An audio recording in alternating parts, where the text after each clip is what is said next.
뉴스버스 유튜브 방송 시작하겠습니다. 오늘 이슈를 다루기 앞서 아침에 경향신문에 칼럼이 하나 소개됐는데 우리가 계속해서 해왔던 문제가 한동훈 장관 산하에 인사정보관리단이 설치되는 거는 위헌이라 그랬잖아요. 헌법에 위배된다 그랬잖아요. 예. 굉장히 중차대한 문제인데 요즘 언론들이 그걸 다루지를 않아요. 한동훈 장관이 장차관의 어떤 인사검증을 하니까 예. 각 부처의 어떤 군림하는 군기반장, 왕장관, 뭐 소통령 이런 용어를 쓰면서 이렇게 하는데 굉장히 더 중요한 문제가 위헌이라는 거거든요. 헌법 위배된다는 거거든요. 우리가 해왔던 얘기를 정리를 또 잘 해주셨더라고요. 이번 사태라는 게 법무부 장관에게 인사권을 부여하는 걸 얘기를 하는 거죠. 이번 사태를 헌정 차원에서 차분히 짚어볼 필요가 있다고 그랬어요. 단순히 어떤 정치 가시병으로 이렇게 짚을 게 아니라 헌정 차원에서 짚어볼 필요가 있다. 네. 우리가 계속 했던 얘기거든요. 맞습니다. 중대한 문제다라는 거죠. 근데 또 이렇게 돼 있어요. 이번 법무장관의 인사검증권 확보는 단일 국가의 중앙집권 구조에서 사법집행기관이 정보기관까지 겸하는 기능 전환을 제도화하고, 왜냐면 제도적으로 지금 대통령령을 통해 가지고 할 수 있도록 인사혁신처의 권한, 정보수집 권한을 줘버린 거잖아요. 맞습니다. 그래서 제도화하고 대통령의 인사권을 법무장관이 장악할 수 있는 법무장관의 제왕화를 의미한다고 그랬거든요. 그래서 이런 점에서 반민주 공화적이다 그랬어요. 헌법기관의 공직자에 대한 인사정보를 수집 관리하는 사무를, 헌법기관이라면 뭐예요? 대통령이 어떤 지명권을 갖고 있는 어떤 헌법재판소나 대법원에 대한 이런 헌법기관에 대한 인사정보를 수집 관리하는 사무를 현직 검사에서 발탁된 법무장관이 관장하게 되면서 검찰형 하나회라 그랬어요. 검찰형 하나의 직권 기반이 구축되는 형국이다. 실무 차원의 인사검증을 법무부에서 하는 문제가 아니라 이거는 상당히 검찰 독재로 가는 길이다. 이런 지적이거든요. 네, 맞습니다. 근데 그거를 제도적으로 뒷받침해줬다라는 게 이 김종철 교수의 인식이에요. 저희가 맞습니다. 계속해서 유언적이라고 그랬고, 이 검찰 법무부 장관이 민정수석, 어떤 정보기관, 그리고 과거에 검찰까지 지금 겸하는 그런 차원의 지금 문제고, 이걸 제도적으로 뒷받침해줬다라는데 지금 문제가 있다는 거잖아요. 예, 그렇습니다. 우리가 얘기했더니까 헌법 96조를 그대로 인용을 하시더라고. 그러니까 행정조직 법률지를 채택하고 있는데 이거에 위배된다라는 거예요. 예. 그때 우리가 했던 얘기가 그거잖아요. 헌법 96조 행정각부의 설치, 조직과 직무 범위는 법률로 정하는데 대통령령으로 시행령으로 갖다가 지금 법무부 장관한테 넘겨준 거잖아요. 예, 맞습니다. 네, 이런 부분이 어떤 문제가 있는지 헌정 질서의 차원에서 짚어봐야 된다. 이렇게 지적을 했는데 왜 이렇게 뒤늦게 나오는지 모르겠어요. 지금 출범했잖아요, 인사정보관리단이. 네, 출범했죠. 예. 저희들은 그 출범하기 전부터 계속해서 위헌이다라고 얘기를 해왔었잖아요. 근데 이런 문제가 좀 더 부각이 돼야 된다고 생각해요. 이게 이제 정부가 출범한 지 얼마 안 되다 보니까 자꾸 대통령 발언에만 주목하고 있는데, 이 근본적으로 지금 권력 구조를 어떻게 개편하고 있는지 언론들이 주시해 봐야 된다고 생각해요. 네, 저도 같은 생각입니다. 네. 이런 문제가 있는데 또 지금 큰 뉴스들에 가려가지고 부각되지 않은 이슈가 하나 있어요. 윤석열 대통령이 이 검찰총장 시절에 정직 2개월 징계처분을 받았잖아요. 네. 그 검찰총장 시절에 이 징계처분이 부당하다고 징계 취소 소송을 냈었잖아요. 그렇죠. 그래가지고 1심에서 윤석열 대통령이 패소했어요. 행정법원에서 징계처분이 정당하다. 그래서 법무부 측 손을 들어줬거든요. 예. 네. 근데 최근에 이상한 일이 하나 생겼어요.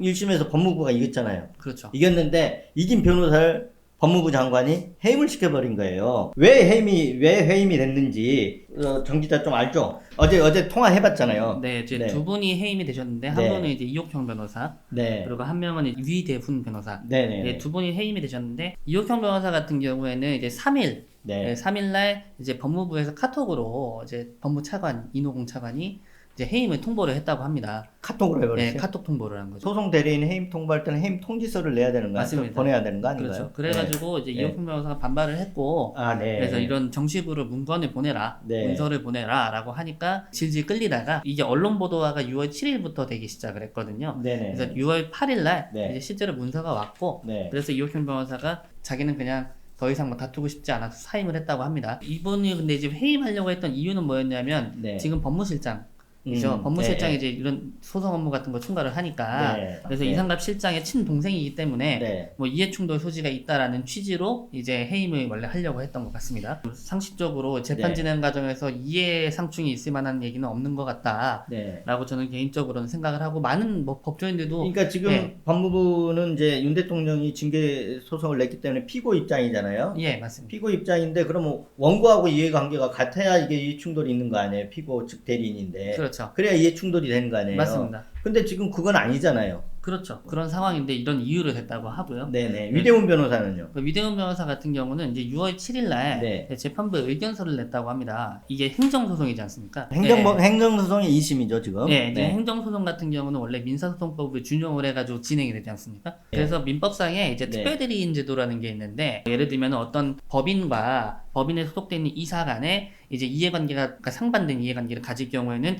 이 이사 대신에 다른 특별대리인을 법원이 지명할 수 있다라는 얘기가 나와 있어요. 그래서 네. 그 부분을 이제 준용을 해서 이제 특별대리인을 선임해야 된다. 그 네. 이유는 이제 한동훈 장관과 이제 윤석열 지금 대통령의 이해관계가 같기 때문에 네. 이 소송이 성립할 수 없기 때문이다라는 취지의 이제 의견서를 재판부에 제출을 한 겁니다. 근데 법무부에서 자신들과 상의하지 않고 일방적으로 의견서를 제출했다라는 네. 사유로 이제 위대훈 변호사를 해임했습니다. 네. 이 경우 법무부는 징계가 정당하다고 주장해야 되는데 맞습니다. 한동훈 장관은 대통령하고 측근이고 징계가 이루어진 게 한동훈 장관을 보호하다 징계가 이루어졌잖아요. 그러니까 이해관계가 얽혀 있고 그러니 이게 이해관계가 윤 대통령하고 한 장관은 같은 이해관계를 갖고 있잖아요. 맞습니다. 반면에 법무부는 징계가 정당하다고 해야 되는 거고. 그렇죠. 그런데 그 법무부 장관이 한동훈 장관이고. 예. 그래서 이걸 분리해서 특별대리인을 선임하자 이런 얘기였다는 거잖아요. 네, 맞습니다. 그렇게 가야 되는 거 아니에요? 공정, 정의, 상식 이런 얘기를 하려면 그렇게 가야 되는 게 맞는 거 아니에요? 그래서 근데 변호사들 네, 좀 얘기를 들어보면 좀 네. 이게 상반되게 말씀을 다들 얘기하셔가지고 예. 이제 어떤 얘기를? 이제 제가 들어본 바로는 이런 경우에는 당연히 사선에서 네. 이제 외부 변호사를 이제 데려와서 네. 법무부가 소송에 개입을 하면 안 된다. 네, 이렇게 주장하시는 분들이 있고 특별대리인 선임이 그렇기 때문에 가능할 수도 있다라는 분도 있는가 하면 네. 이제 법무부 입장 같은 경우는 이제 이거는 민법에 나오는 규정이기 때문에 민사소송법과 관련 없이 일단은 네. 이제 이 행정소송에 적용할 수 있는 규정은 아니다라고 네. 지금 주장을 하고 있는 상황이고 네. 이게 형식적으로 봤을 때는 이게 이제 큰 문제가 없다는 주장도 있습니다. 그러면 우선 그 얘기는 해주고 가야 될 것 같아요. 윤석열 대통령이 무슨 징계 청구를 받았지? 이렇게 생각하시는, 의아해하시는 분들이 있을 것 같으니까. 네, 이제 법원에서 결정한 징계 사유를 보면 그러니까 채널A 사건, 채널A 기자가 예, 한동훈 검사장의 도움을 받아가지고 그 감옥에 수감돼 있는 이철 전 VIK 대표한테 유시민 전 이사장의 비위를 캐내려 했다라는 거잖아요. 이게 채널A 사건이잖아요. 이 사건은 한동훈 장관이 이제 연루가 돼 있냐 안 돼 있냐라는 부분에 대해서 수사와 감찰이 진행이 됐을 거 아닙니까? 네. 이 부분을 윤 대통령이 방해했다. 네네. 측근을 보호하기 위해서 네. 이제 이게 이제 해서 수사 감찰 방해 네. 이제 두 가지가 있었고요. 네. 그 다음에 또 하나는 이제 판사들의 세평이나 이런 내용들이 네. 담긴 재판부 분석 문건이라고 이름이 네네. 붙어 있는데 소위 판사 사찰 문건. 네. 작성해서 개인정보보호법을 이제 뭐 네, 위반을 네, 이제 네. 했을 가능성이 있다. 네. 이 세 가지입니다. 그러니까 세 가지가 인정이 된 거잖아요. 맞습니다. 그래서 이 정직 2개월 정당하다고 나온 거잖아요. 그러니까 오히려 이제 면직을 시켰어야 된다는 얘기까지 나왔죠. 오히려 가볍다라고 한 거죠, 정직 2개월이. 맞습니다. 그게 1심 판결의 결과잖아요. 맞습니다. 근데 이 1심 소송을 이끈 게 법무부를 대리해서 이끈 게 누구다? 이번에 잘린 네. 이옥형 변호사와 네. 제 위대훈 변호사였다. 그렇게 소송에서 이겼으면 보통 국가소송에서 이겼으면 2심을 앞두고 있는데 이겼으면 그 이긴 변호사가 계속 하는 게 통상적이죠. 통상적이잖아요. 예. 근데 이렇게 갑자기 돌연 해임시켰다? 이건 있는 일인가요? 통상적으로 발생하지 않는 일이라고 저는 들었고요. 네. 네, 그런데 이제 그런 이유 때문에 네네. 지금 한동훈 장관이 지금 자기는 뭐 보고를 받지 않겠다고 했으나 그럼에도 불구하고 이제 자꾸 이게 소송 자체를 이제 어그러뜨리려는 게 아니냐라는 이제 지적이 나오는 이유입니다. 그러니까 한동훈 장관이 왜 보고를 안 받는다 그랬어요? 근데 자신이 이제 이해관계가 있기 때문에 뭐라고 그러니까 국회 인사청문회 때도 그 이해충돌 맞습니다. 우려가 계속해서 제기된 거잖아요. 그렇죠. 그 왜 이해충돌 우려가 생기는지 한번 또 얘기를 또 한번 해줘야 이해충돌 어려운 얘기잖아요. 그러니까 얘기를 한번 또 우리 정리를 설명을 한번 하고. 아까 말씀드렸다시피 이제 네. 징계를 하는데 그 징계 사유가 네. 윤석열 대통령이 한동훈 장관을 보호하려다가 그 당시에 발생한- 한동훈 검사장이죠. 그렇죠. 검사장 네. 보호하려다 발생한 일이고 네. 그래서 소송의 원고가 지금 윤석열 대통령인데 피고가 법무부란 말이에요. 네. 근데 이 피고의 장, 그러니까 법무부의 장이 지금 한동훈 장관이지 않습니까? 네. 그러니까 이해가 같은 사람들끼리 지금 재판에서 원고와 피고를 지금 소송을 다퉈야 되는 상황이 된 거죠. 네. 예, 그렇기 때문에 이제 이해 충돌 논란이 벌어지고 있는 거죠. 한동훈 장관 입장에서는 이 소송이 이기면 안 되는 거잖아요. 왜냐면 징계가 지금 부당하다고 지금 주장을 하는 게 한동훈 장관이잖아요. 인사청문회에서도 부당하다는 언급은 하지 않았지만 이렇게 표현을 했죠. 그 당시 윤석열 지금 현 대통령이죠.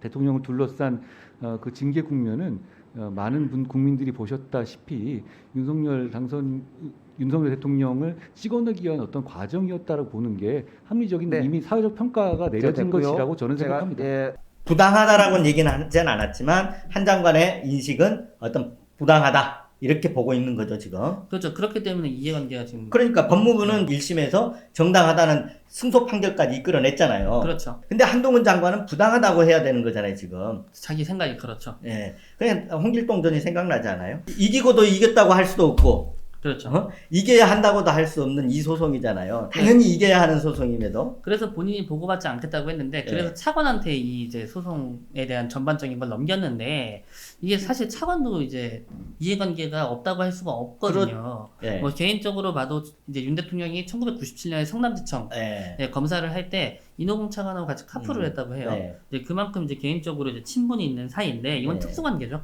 중앙지검장 할 때 여성으로서는 맨 처음 서울중앙지검 차장에 발탁이 됐는데 맞습니다. 또 윤석열 대통령이 중앙지검장에 있을 때 인호공 차관을 그때 4차장으로 발탁한 거죠. 네, 그렇기 때문에 이게 네. 뭐 정당하게 또 진행이 될 수 있는가? 예. 그리고 차관이라는 이제 지위 자체가 네. 장관을 보좌하는 직이지 않습니까? 네. 네, 그렇기 때문에 보고를 하지 않는다고 해도 네. 이게 뭐 제대로 공정하게 진행될 수 있을지 잘 모르겠습니다. 제가 보기에는 징계 처분을 취소해달라고 법무부 상대로 소송을 낸 게 윤 대통령이잖아요. 예, 그럼 법무부 입장에서 징계 처분 자체를 취소시킬 취소해버릴 수 수 있죠. 네. 아예 소 자체 1심 승소한 것도 의미가 없어지는 거잖아요. 근데 왜 그렇게 안 할까요? 그렇게 하면 정치적으로 사망한다고 봐야 되지 않을까요? 가장 간단한 방법인데 못하는 정말 거죠. 마음은 꿀떡 같아도 지금 할 수가 없죠. 못하겠네요 정치적으로. 네. 예, 예. 한 장관은 이게 이해충돌 우려가 생기지 않도록 보고를 받지 않겠다 그런 거잖아요. 예, 맞습니다. 근데 이제 뭐 안 받겠다고 하시니까 표면적으로는 이제 신뢰를 좀 주고 싶은데 이제 사실 이게 또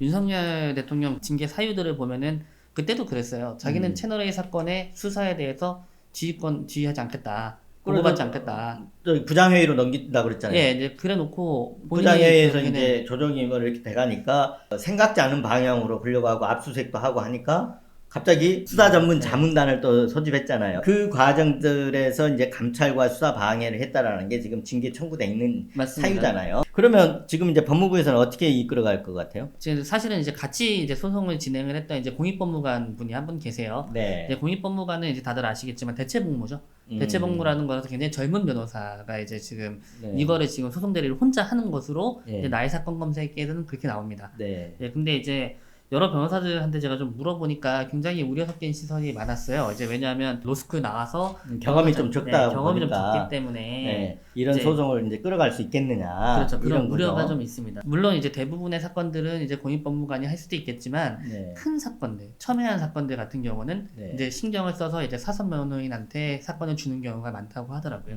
근데 윤 대통령 입장에서는 어차피 대통령이 됐잖아요. 근데 이걸 계속 끌어갈 게 아니라 소를 취하해버리는 방법도 있을 것 같아요. 그래서 실제 그런 의견도 제시를 하고 했다고 그러는데 대통령 입장은 뭐예요? 그러니까 대통령 입장은 끝까지 가겠다는 건데 왜요? 명예회복이라는 뭐 얘기를 하는 것 같아요. 네네. 이게 확정이 되면 이게 불명예로 남는 거잖아요. 하여튼 참 이 법무부가 아니라 한동훈 장관의 입장이 난처한 거잖아요. 그렇죠. 근데 한동훈 장관이 지금 해야 되는 거는 저는 그렇게 보여요, 지금. 한동훈 장관이 지금 법무부 장관을 앉힌 거, 윤 대통령이 앉힌 거는 이런 거를 갖다가 잘 정리하라 해서 앉힌 게 아닐까 싶어요.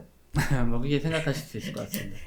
그래서 한동훈 장관이 입장이 이겨야 되는 소송임에도 불구하고 이길 수가 없고 이겼다고 좋아해야 됨에도 불구하고 좋아할 수도 없고 그런 입장인 거 아니에요? 네, 뭐 예, 사실상 그렇게 이해 그렇죠. 충돌이 생기고 있고 모순이 있고 그런 측면에서 봤을 때 1심에서 승소한 변호사를 해임시킨 거는 이해 충돌은 반증이다. 이해 충돌은 증거다라고 볼 수 있지 않나요? 통상 상식적인 눈으로 보면 네. 네, 그렇게 보인다고 저도 생각합니다. 지금 이제 해임시켰고 이 소송이 또 2심 소송이 계속 진행될 거잖아요. 네네. 계속해서 저희들이 주시해 봐야 될 소송인 것 같고 예, 예, 앞으로 또 잘 취재를 해봅시다. 네, 알겠습니다. 뉴스버스 유튜브 방송을 여기서 마치겠습니다. 마음에 드셨으면 좋아요, 구독 꼭 눌러주십시오. 감사합니다. 감사합니다.